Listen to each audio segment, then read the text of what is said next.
Badger fans, I disagree with the majority of your takes on a few things here. Let's talk about it. Let's have discourse. Let's chop it up. Locked on Badgers, let's go.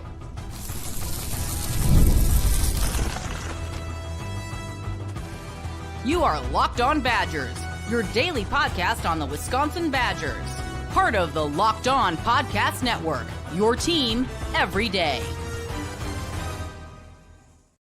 What is going on, Badger fans? Happy Sunday, happy Monday, whenever you're getting this. Thank you for being a part of this community. Thank you for being a part of what we're building on Locked On Badgers and being a part of a voice in what we're doing here. So thank you for all of that. Thank you for being an everydayer, making this your first listen. I'm your host, Ryan Herrings, as always. Today's episode brought to you by FanDuel. Right now, new customers bet $5, and if your bet wins, you get $300 in bonus bets to use across the app. Download the app today.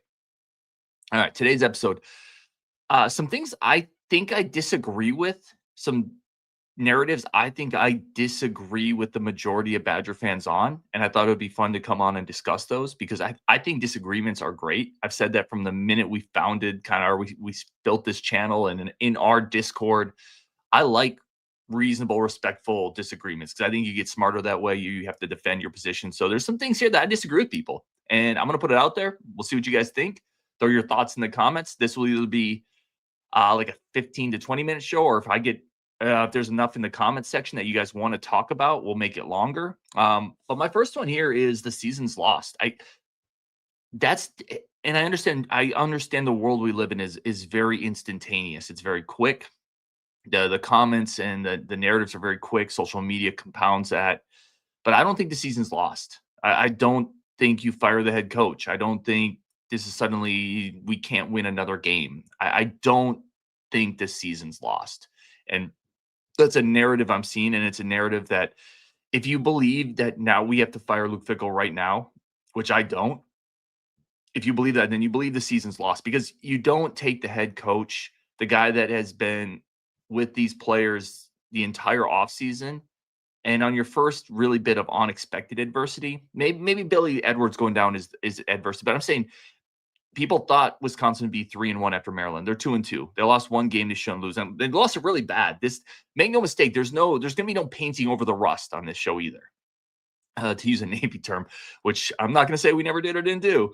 There's not going to be any painting over the rust. This was a disastrous performance against Maryland. It was embarrassing. Full stop. But you don't, after your first bad loss of the year, say, "Oh, head coach is gone." A little over 2 years into his tenure. I don't think you do that in the middle of the season because it's not going to make it better. That will not make this better. I promise you. People can think it will, and I think there will be a group of fans that'll be really excited about change and thank goodness, and then ... and then what? That's the question that people don't have great answers for.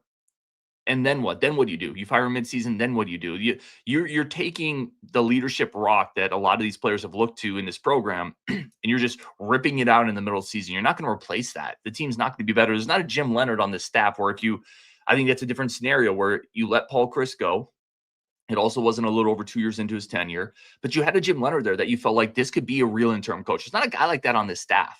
There's not a guy like that on this staff that would step in right away and fill that role. I think I want to see what this team looks like coming out of the bye. And again, this goes back to where I think people think the season's over. You played 4 games. The season, it's not over. I'm not optimistic, but I'm not throwing the towel in after 4 games. I want to see what they look like after the bye, and hopefully maybe they're a little healthier. Will Hanna, Fickell's not the guy for the job from Kevin Badger. Will says he's here for 2 hours. Will says season isn't lost until there are no more games to play. And he also says you don't fire Fickell now. Yeah, I mean, I agree. You have 8 games left to play. This team just got humbled. Let's give them an opportunity to see what they look like after 2 weeks of. And if they come out, I understand that there's going to be a perception that I just keep pushing this goalpost back. Well, let's see how they look against Michigan. Okay, well, then let's see how they look against Iowa. No, that's not a good one either. I really want to see what this team looks like against Michigan after the bye, after their first bad loss, really bad loss. I want to see. And I think Fickell deserves the opportunity to see what he can do as well, to see if he can course correct a little bit. You're 2 years in, and the other reason I don't think you fire Fickle right now is if you're gonna fire a coach, you need to be really sure, like, really, really positive he's not the guy, and I think you gotta give somebody 3 years if you're gonna make that determination. People talk about, well, it's no excuse you lost your quarterbacks, 3 straight years you've lost your quarterbacks. I I kinda push back on that too. Listen, this is, again, not gonna be a popular conversation, and I get that. Losing quarterbacks doesn't mean you should get punts blocked. Losing quarterbacks doesn't mean you should get field goals blocked. Losing quarterbacks doesn't mean your offensive line should be in disarray. Losing quarterbacks doesn't mean a receiver should split your safeties before halftime. Like, these are all inexcusable things, okay? Full stop. But, man, I look back to some of the teams Chris had and Bielema, and I'm like, if they played this schedule and they had to play with their backup quarterbacks, I think they wouldn't look this bad, but I think they'd kind of get pasted sometimes too. That you need a quarterback. And if you have a quarterback, he gets rid of the ball quicker. I think that helps the offensive line. Their pass rush slows down, which opens it up for your receivers, which means you probably run the ball better. I just think not having a quarterback is a huge deal here. Now, let's be fair, it's on the staff to build the depth. It's on the staff to have a guy behind him.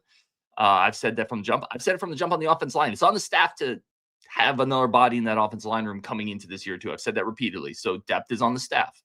But, man, it's tough to lose your starting quarterbacks. So, no, I don't think the season's over 3 games in. And I know 4 games in. And I know a lot of people think they are, and I get the frustration, man. I mean, look at this hat. Look at these helmets behind me. I love this program. Like, it frustrates me, man. I'm trying to get my kid into the Wisconsin Badgers. And, like, bro, can we get some good games to hook him in, please? Can we get a couple, like, 70-10 victories so he can get excited about it? Because it's a drag, and I'm right there with you on that. But, no, I'm not ready to throw out the season. Time Honored Tradition says, do you think we have the O-line talent on the roster to improve this year and be significantly better next year? Gosh, that's a great question, THT. So, next year, yes. This actually gets into my next point I was going to make. Let me answer the second part of this first, and then I'll answer the first part of your question. So the second answer to this is yes, I absolutely think that. I really do. I think there's a scenario next year where, let's say, Luke Fickell doesn't change anything about the way he coaches, right? He's the exact same guy with the warts and everything next year. But next year, your linemen are redshirt sophomore Mandel, redshirt sophomore Corey, redshirt sophomore Cubberly, Brunner, and Kevin Haywood. And let's say your quarterback stays healthy and we know the schedule's slightly easier. By the way, next year's not a cakewalk. I keep hearing people talk about, oh, next year's going to be so easy. It's not a cakewalk, guys. Like, you still play. Next year's not a cakewalk, but it's much easier than this year. I think there's a scenario where that team just looks better because you have a healthy quarterback. Again, let's assume 1 year we'll get healthy quarterback play, and those offensive linemen are better. And I think those offensive linemen are very talented. Kevin Haywood is a really talented guy. I like Corey. I like Cub. I like Mandel. And then you have Hardy Watson, Logan Powell, and Big Mike Roski, some young guys in this line that they're going to get better and better. And I think if nothing changed, this team's just going to look better next year because the offense line's going to be more mature. This year, I've been disappointed by the play. I think that goes to, I'll put some of that on the coaches. Like, there's youth this year. I still don't think it should look this bad, and I don't fully know why. I'm not an offensive line coach. I'm also going to call like I see it. I feel like it should be better this year than it has been. I think the continuity with Renfro popping in and out, moving a bunch of people around, I agree that that's not ideal. It still can't look this bad. So I think, yes, on next year, I think the line will look better. I truly believe that, assuming the pieces are back. This year, I hope so, but we haven't seen a lot of growth yet. Raul says he disagrees, I think, a little bit with me, or maybe doesn't. He says, don't fire him now, but at the end of the year, he needs to go. See, again, that's where I would say, well, if we're going to agree, let's not fire him now. And it sounds like, Raul, you and I are agreeing on that. We found some agreement there. If we're going to agree on that, then what if he does okay? What if he rights the ship somewhat the rest of the year? I mean, that's kind of what I'm saying is, let's give him 3 full years. I think people deserve that. I think coaches deserve that. I think you deserve to get 3 years at least. And I want to see how he rebounds. And if he does something to right ship, and I agree, I don't think that there's nothing you can point to that says, yeah, that's super likely. But maybe some pieces come back and they get healthy.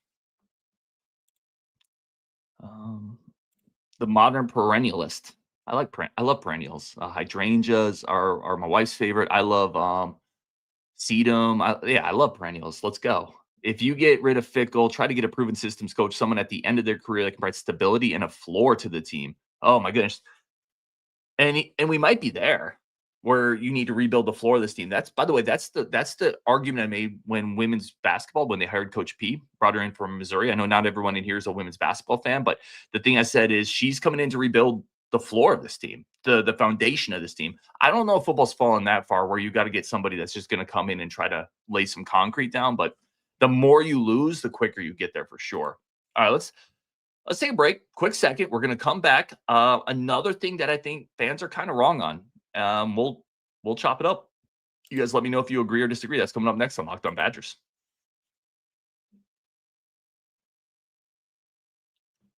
Okay, let's talk about this one, but I do want to go through your comments quick to see if people are agreeing or disagreeing, whatever you guys want. Again, every opinion here is valid. That's it. That's the thing with this show. My opinion is not worth more than anybody else's ever. I'm not smarter than anyone else. Like, the whole point of this show is every opinion is valid. Just be respectful in the way we do it. That's 100% what the show has always been about. Trajan says, do you really think, and I apologize if I misspelled the name, probably Trajan Langdon. That's where I'm getting that pronunciation in my head. Do we really think Jimmy could actually do that much better?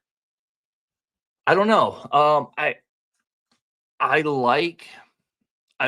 I think what Jimmy would do in a theoretical scenario where he comes in, I think he would galvanize the fan base, which is going to include donors. I think you could see a surge in NIL, those kind of things. The defense we know would be pretty solid. He wouldn't be the DC, but he would have a hand in that. Kind of like Lincoln Riley is always, as a head coach, is always going to have a good offense, right? I think Jim Leonhard as a head coach is probably always going to have a good defense. He would need to make a really strong offensive coordinator hire, but why wouldn't he? Jim Leonhard's not an idiot. Like, I think he would know that, and I think he would hire a good coach. Would he want to do all the extra, the recruiting, the dealing with young kids, with NIL, with this landscape? But I don't know if he would. Because you can't bring him in if he's not all in. And to be all in as a head coach in college football, now you can have a recruiting staff. It's not like Luke Fickell is banging down doors at 8 a.m. on the East Coast trying to get in a high school prospect's face. It's not like that's happening, but you still need to do more than you do as an NFL coach. So if he was all in, I don't know why it wouldn't work, to be honest. Just my opinion. I could be wrong. P Sizzle says you got to have Fick for the rest of the year, but then you dump him in Macintosh and you beg for Jimbo. Wow. P Sizzle bringing some fire. P Sizzle says, my kids are going to grow up in Minnesota. How can I convince them to be Badger fans? Chat.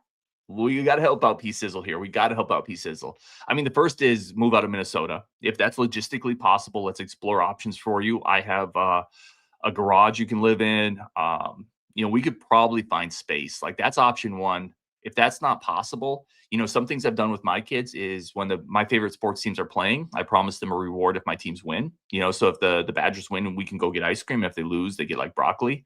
So that's another thing I've done. I have used other manipulative, things that I'm not going to say I'm proud of, not going to say I'm not. But yeah, let's get your kids as Badger fans for sure. Okay, let's keep going here.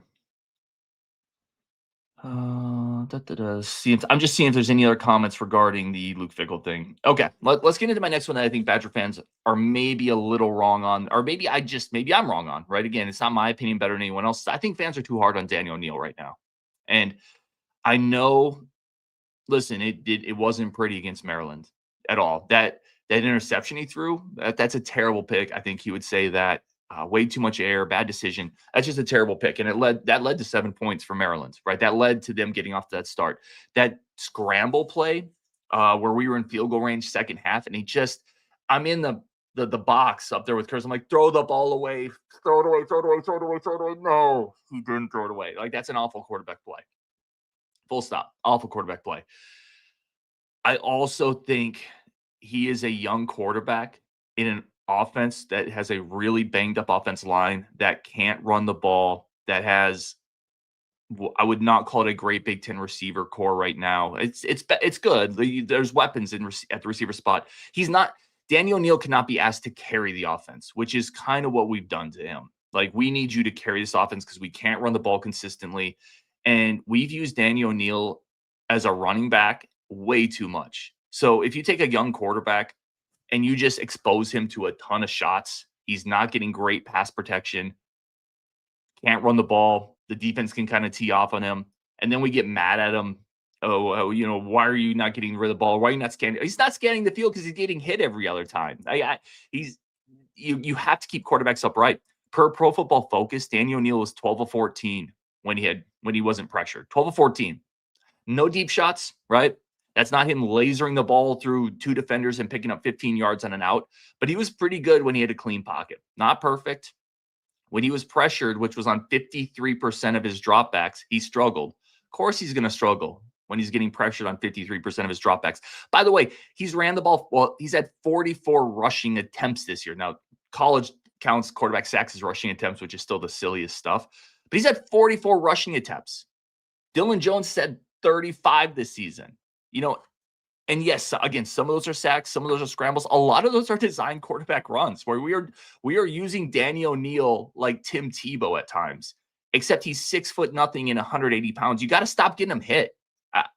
I just don't think he's been put in a fair spot for people to be so down on him. Did he play good? No, that wasn't a great Danny O'Neal game.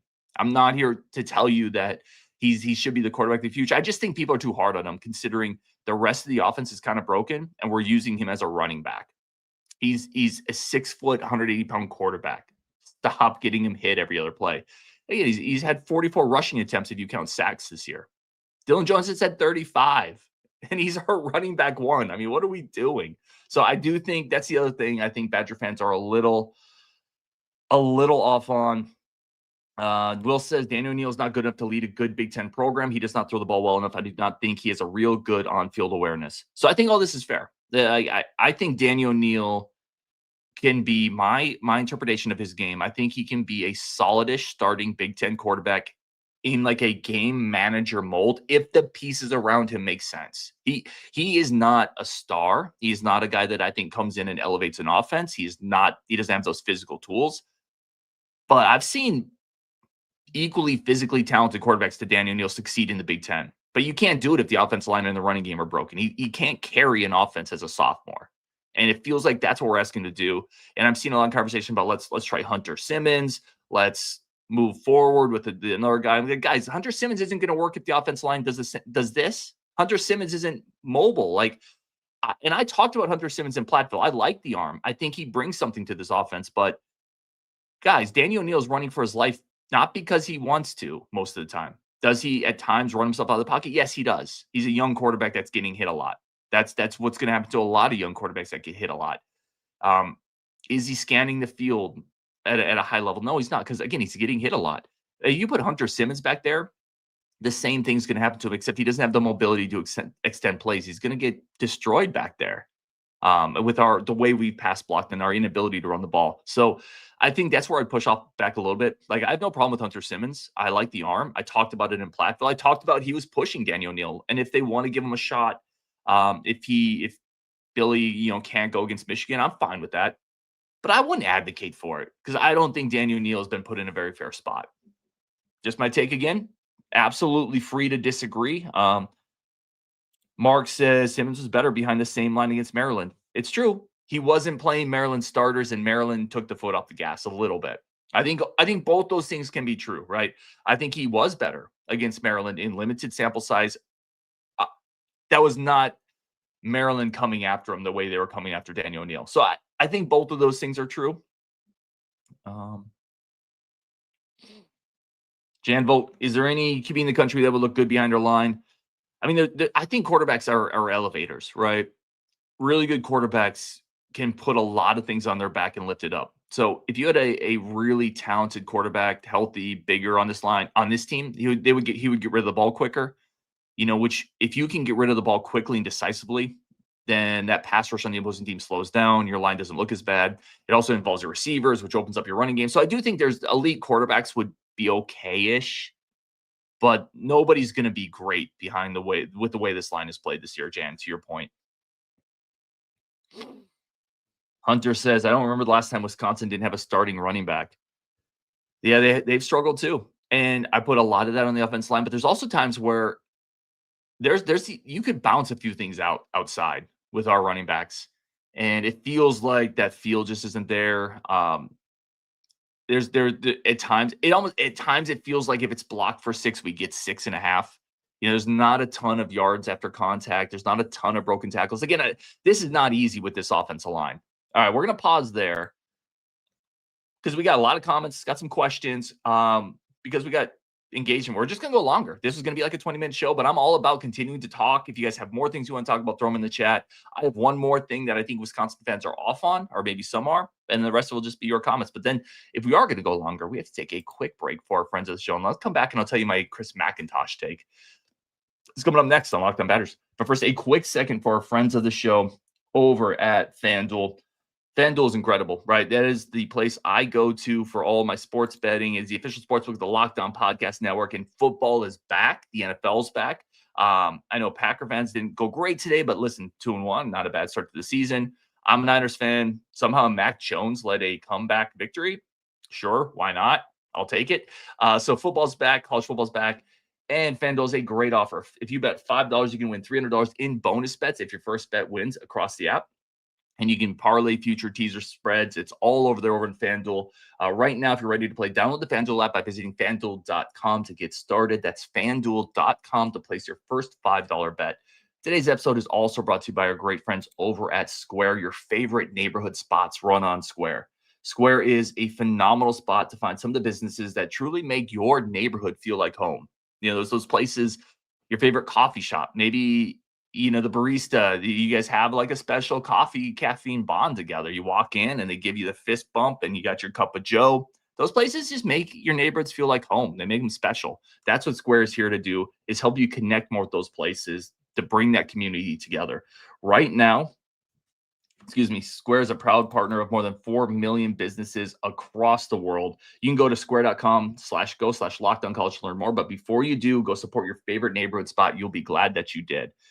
Let's jump back into this. By the way, if you see my camera moving, I have an AI camera, and sometimes it just like comes alive and it starts tracking me in the middle. Like, I don't know how to turn it off, like the joys of AI. And we're just going to go with it. Its name is Tiny Unlock Me.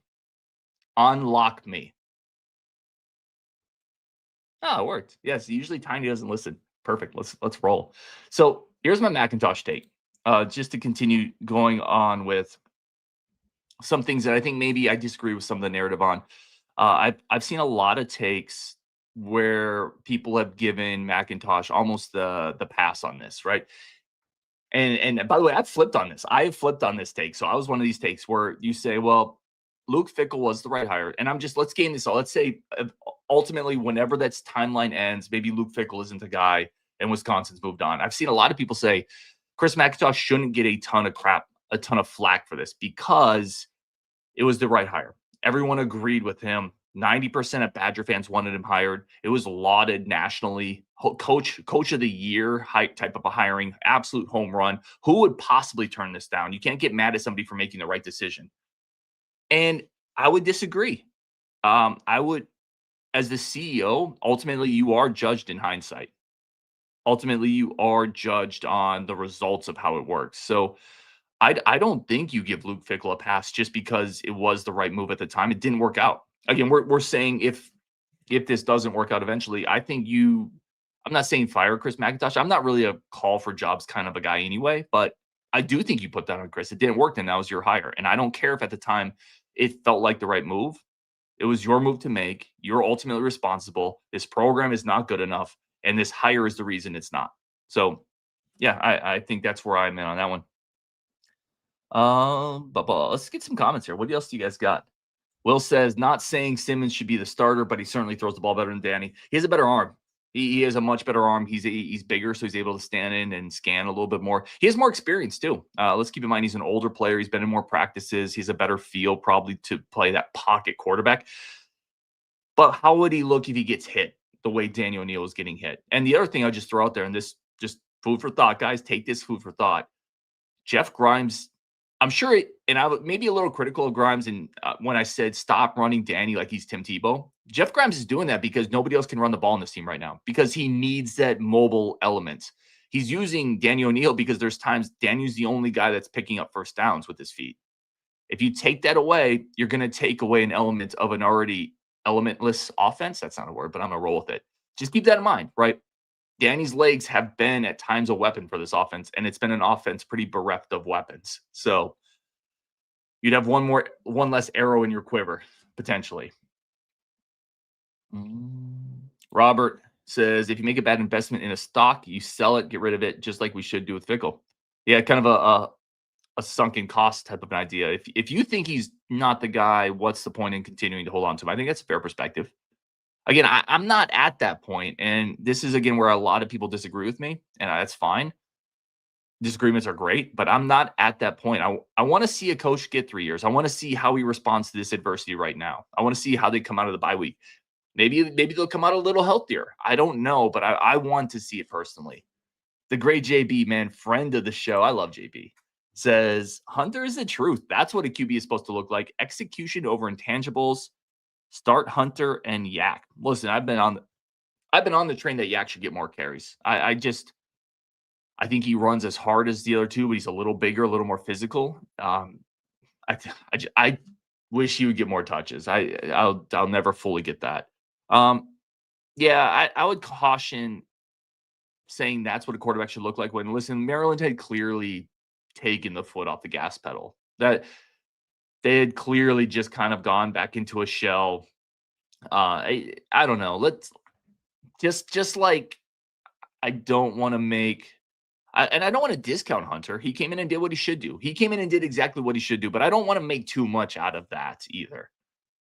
But if he is the guy, I'll cheer for him too. Like I cheer for anybody that's out there, right? These are my guys. This is, you could put, I don't know, man. You put some, I can't even think of a good name to put in there, but anybody that's gonna be out there at quarterback, I'm gonna rock with them 100%. I just don't know if Hunter gives you a better chance than Danny, given the rest of the pieces on the offense. Kevin says, we will not win another game this season. I get that sentiment right now. I do think we will. It's really hard to just not win another game. Alien Space says Wisconsin used to be like Michigan under Harbaugh. Physical team, good on the lines. Yeah, it's not that anymore. It is not that anymore. Again, I'm just quickly going through and see if there's any other questions you guys had. Anything else you wanted to hit on? Alien Space says Jimmy was 4-3 in 2022 as an interim. I like the move, right? I'm not going to relitigate in the moment. Like, I thought it was a good move to go with Fickle. I really did. And it turns out, well, we'll see. I'm not out on him yet, but it would be interesting in a multiverse to see where Jim Leonard would have gone. Will says I dropped my record prediction 6-6 to 4-8. I mean, listen, 4-8 means you pick up 2 more, right? I guess a little ray of positivity. Who are your 2? If I had to ask you to throw darts at a dartboard, Will, who are the 2 wins you think we pick up? I mean, if you go through the rest of the schedule, Michigan's going to be a slog. That game's probably not going to be fun. Oregon, Ohio State are going to be brutal. Just the way those teams look, those are going to be brutal. I think Iowa's possible. I think Illinois is possible. There's a couple wins there. I think Minnesota's possible. They went out and got beat by Cal. Like, I just think, as bad as we are now, I'll maybe finish on this sentiment. As bad as we are now, you're never quite as bad as your worst moments, and you're never quite as good as your best. I truthfully believe that. I'm going to dive into film this week. I normally do it before like my late Sunday show, but I just couldn't bring myself to watch that game again right now. Just couldn't. I only have one IPA left, guys. The Naked Threesome. That's the only IPA I got left in the fridge, and I'm gonna need more than that to get through that all 22. So, but I will dive into the film, and I guarantee you, I will find things on that film. I'm like, oh, I kind of like that, or that's a nice play there. I'll find a few things. There'll be a lot more bad stuff, but you're not as bad as your worst moments. And that goes back to when I was coaching basketball. We got waxed one time, man. I was coaching at Stonington, and it's high school in Connecticut, and we got just waxed by Waterford, which there was some personal stuff there too. So that was even worse. But you go back to practice the next day, you watch the film, and we won the next couple games. You're not as bad as your worst moments. So I will go back and watch film. Tomorrow, we're going to do a live call-in show. So if anybody wants to jump on and give thoughts, I do have a couple guests coming up this week, as always. I think there's going to be another really fun men's basketball guest, hopefully this week, next week. I think that one's going to be fun. So you guys let me know who you want me to try to talk to. Who would you like on the show? How can we make this community better for you? That's really what this is all about, trying to make it better and more enjoyable to be a Badgers fan. I had a great time in Madison meeting people. Not the game so much, but meeting up with people and being just in the community. So let's finish off some comments here. Will says Iowa, Minnesota. Alien Space says Minnesota. Kevin says the film is horrible. Yep, it is. P Sizzle says you should do a film session live with us. I would. So I'm thinking about doing something like that on Subtext, which is like the kind of like the little group that we have on the side. If anybody wants in that, feel free. I try not to push it too much. It is $5 a month, but I'm thinking about doing that on Subtext. I can't do film on YouTube. Like YouTube will flag me, right? Because I don't own the broadcast rights. So that's not something I can do. That's something Dairy Raid struggles with all the time. But I would love to do more of those kind of things. So maybe we'll be able to do that on a separate platform form if people are interested. Daniel says, I would want Lance Leipold as the next head coach. Zero chance because Kansas is a better situation for him. Andy Koldnicki is former OC. I mean, that's kind of interesting. Maybe Koldnicki, is he a head coach, though, or is he just a coordinator? That's an interesting one. I know a lot of people have talked about Eck, former Wisconsin guy as well. I think that one's interesting. P. Sizzle says, have Jim Leonard on to break down film with you. Yeah, I think you're overestimating my reach here. I would love it, man. I'm sure he's not listening, but if he ever was, I would absolutely love it. All right, we'll wrap it there on Wisconsin. Appreciate all of you so friggin' much. Y'all are amazing and great as always. We will definitely talk more this week. A bunch of content coming up. And I appreciate everybody and everything you guys do for the community.